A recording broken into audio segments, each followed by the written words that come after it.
सास ने पढ़ी कक्षा 12वीं। पाखी एक मल्टीनेशनल कंपनी में काम करने के साथ सोशल एक्टिविस्ट भी होती है, जो ऑफिस खत्म होने के बाद शाम को घर आकर जरूरतमंद छोटे बच्चों को फ्री में पढ़ाती है। उसकी इस खूबी से बाकी लोगों के साथ सास भी बहुत खुश होती है। तुम सच में बहुत अच्छा काम कर रही हो बेटा। बस ध्यान रखना बच्चे आधे रास्ते में कहीं भटक ना जाए। भटकने से मेरा मतलब सिर्फ गलत काम करना नहीं है। कोई घर की जरूरत के लिए नौकरी करने लगे या किसी के घर वाले उसकी शादी करा दे, यह भी तो मंजिल से भटकना ही होता है ना। वाओ मम्मी, मुझे नहीं पता था कि आप पढ़ाई को लेकर इतनी पर्टिकुलर हो। पर फिक्र मत कीजिए, इनके साथ ऐसा कुछ नहीं होगा। बहू की बात पर मुस्कुराकर सास चली जाती है और पाखी बच्चों को पढ़ाने में बिजी हो जाती है। उसी रात पाखी और विराट साथ बैठकर बातें कर रहे होते हैं, जिसमें बहू सास की पढ़ाई को लेकर नजरिए का विराट के सामने जिक्र करती है। हाँ, मुझे सब पता है। ऐसे ही नहीं ये नालायक लड़का इतना पढ़ लिया। वो मम्मी ही तो है जिन्होंने बचपन से खाना खाया या नहीं से ज्यादा पढ़ाई की या नहीं पूछ पूछ कर मुझे इतना पढ़ने पर मजबूर कर दिया। वो हमेशा मुझे पढ़ाई और सेल्फ इंडिपेंडेंट होने की इम्पोर्टेंस याद दिलाती रही। और आज मेरी ये सरकारी नौकरी, इतनी अच्छी पोस्ट, उसी का तो नतीजा है। वाह, अगर मम्मी इतनी पढ़ी लिखी है तो कोई जॉब क्यों नहीं करती? और अगर जॉब नहीं करती तो मेरे साथ बच्चों को ही पढ़ा ले। तुम्हें किसने बोला कि मम्मी पढ़ी हुई हैं? उन्होंने तो अपनी 12th क्लास भी पूरी नहीं की। उससे पहले ही नाना जी ने मम्मी की शादी करा दी। शायद इसलिए पढ़ाई और अपने पैरों पर खड़े होने को लेकर उनकी सोच ऐसी है, क्योंकि वो खुद ये सब करना चाहती हो। पत्नी की बात सुन के विराट भी सोच में पड़ जाता है। दोनों मिलकर प्लान बनाते हैं और अगले दिन बच्चों को पढ़ाते हुए पाखी उनके पास एक कुर्सी एक्स्ट्रा लगा देती है। ये एक कुर्सी ज्यादा किसके लिए लगाई है बेटा? कोई नया बच्चा आने वाला है क्या?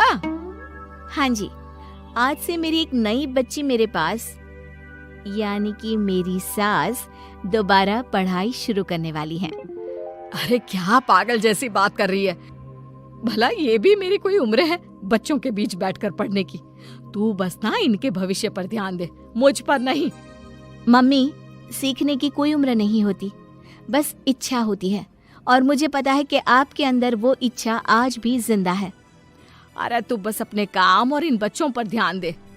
यहाँ बस सबको बोलने से मतलब है, किसी को नहीं सोचना। अगर बात बाहर निकली तो समाज क्या सोचेगा और परिवार का कितना नाम बदनाम होगा।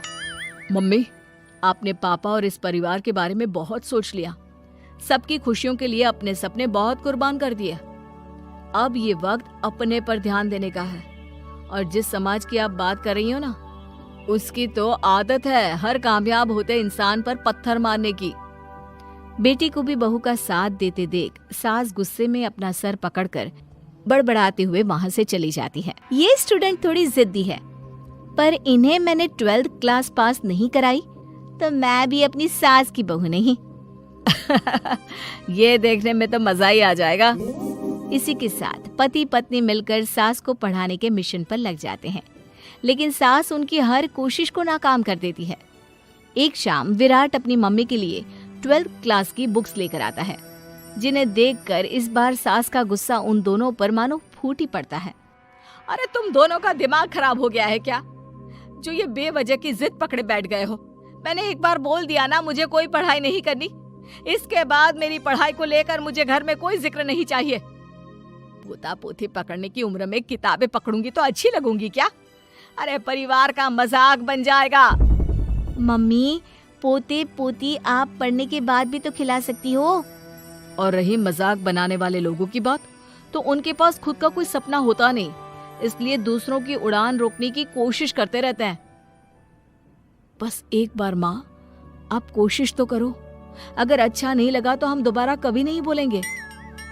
बेटे की बात सुनकर माँ सोच में पड़ जाती है और ये सोचती है कि थोड़े दिन पढ़ लेती हूँ और उसके बाद पढ़ने में अच्छा नहीं लग रहा ये बोलकर मना कर दूंगी।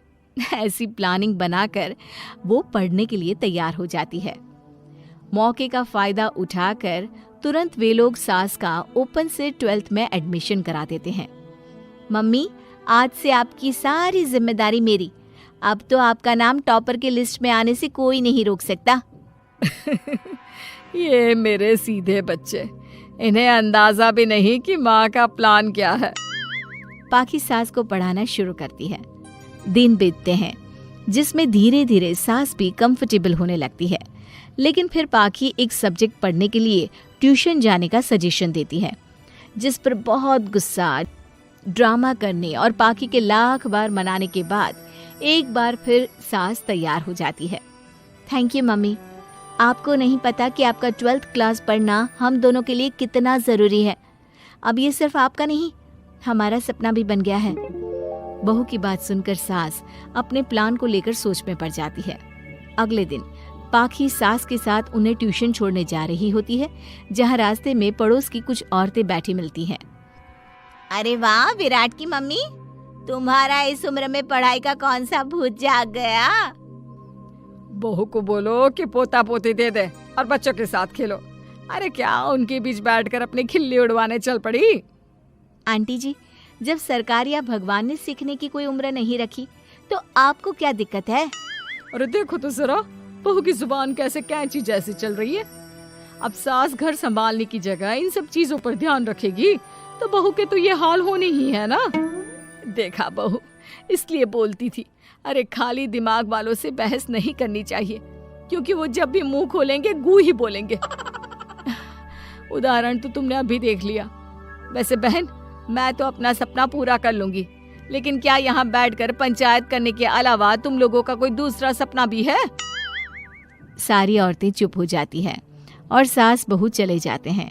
अब सास के अंदर पढ़ने की इच्छा जाग उठती है और वो अपना प्लान छोड़ मन लगाकर पढ़ाई करना शुरू कर देती है। देखते ही देखते 1 साल बीतता है और बोर्ड एग्जाम शुरू हो जाते हैं। मम्मी, एग्जाम के लिए जाने से पहले जल्दी से ये दही शक्कर खा लो। अरे चल पागल, ये सब बच्चों के लिए होता है। अभी आप भी हमारे लिए स्कूल में एग्जाम देने वाली बच्ची ही तो हो। बच्चों का प्यार देखकर सासू माँ खुश हो जाती है और दही शक्कर खाकर विराट के साथ घर से निकल जाती है, जो मम्मी को एग्जाम सेंटर पर छोड़ ऑफिस चला जाता है। इसी तरह समय बीतता है और एग्जाम खत्म होने के बाद देखते ही देखते रिजल्ट भी आ जाता है। मेरी टॉपर माँ, तुमने तो तहलका मचा दिया। हर तरफ तुम्हारे ही चर्चे हैं। घर वाले ये खुशी मना रहे होते हैं कि वही औरतें उनके घर आती हैं। अरे पंचायत की टोली, आज मेरे घर कैसे? बस तुम्हें सॉरी और थैंक यू बोलने आए हैं। उस दिन तुम्हारी बातों और आज तुम्हारे काम ने हमें ये सिखाया कि सपने पूरे करने की कोई उम्र नहीं होती। इसलिए अब हम भी शादी, परिवार, बच्चे और न जाने कितनी वजहों से अधूरे छूटे सपनों को पूरा करेंगे बहन जी।